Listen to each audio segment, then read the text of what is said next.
He thought his new neighbor was stalking him. But actually, she was becoming him. Julian Kane's life was a study in precision. A prominent art dealer in London, he curated exhibitions for billionaires, traveled the world for rare pieces, and lived in a penthouse overlooking the Thames. His schedule was meticulous, his habits disciplined, and his social circle polished. And yet, Julian's obsession with control made him vulnerable. It began with Lila Moreau, a new neighbor moving into the building. Initially, she was harmless, a polite smile in the elevator, casual chats in the lobby. But her curiosity ran deeper. She had an uncanny knack for noticing the smallest details, a misaligned frame, a rare first-edition catalog on his shelf. Their friendship started innocently enough. Julian showed her a piece from his private collection over drinks. Lila was fascinated, asking questions that went beyond polite interest. She remembered the names of every artist, the provenance of every painting. Julian, flattered, invited her back a few times. Soon, subtle changes appeared. Paintings shifted positions. A photograph of a woman he didn't recognize appeared in the living room. His emails, usually secure, began showing strange activity. And then the first video arrived in his inbox, Julian, in his own apartment, unaware of the camera recording him. The message was simple, "I see you." Julian laughed nervously, blaming fatigue and stress. But the next knock at his door chilled him to the bone. Slow, deliberate. He peeked through the peephole, Lila, smiling innocently.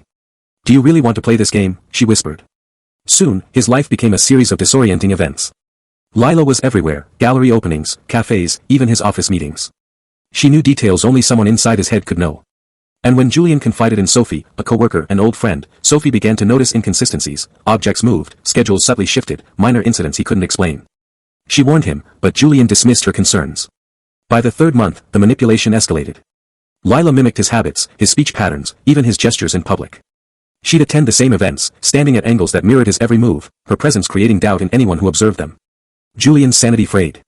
He began hallucinating, seeing Lila's face in reflections where there was no mirror, hearing her voice whisper through empty hallways. Then came the final twist. Julian discovered Lila's identity, a fabricated persona. Her real name, background, and past were entirely false, her online footprint erased before she arrived in London.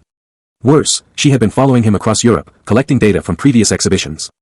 She wasn't just imitating him, she was learning him, preparing to replace him socially, professionally, and psychologically. The confrontation happened in the penthouse. Mirrors lined the walls, reflecting Julian's own mounting paranoia. Lila appeared, unafraid. "Control is an illusion," she said calmly. "I just borrowed yours until it was mine."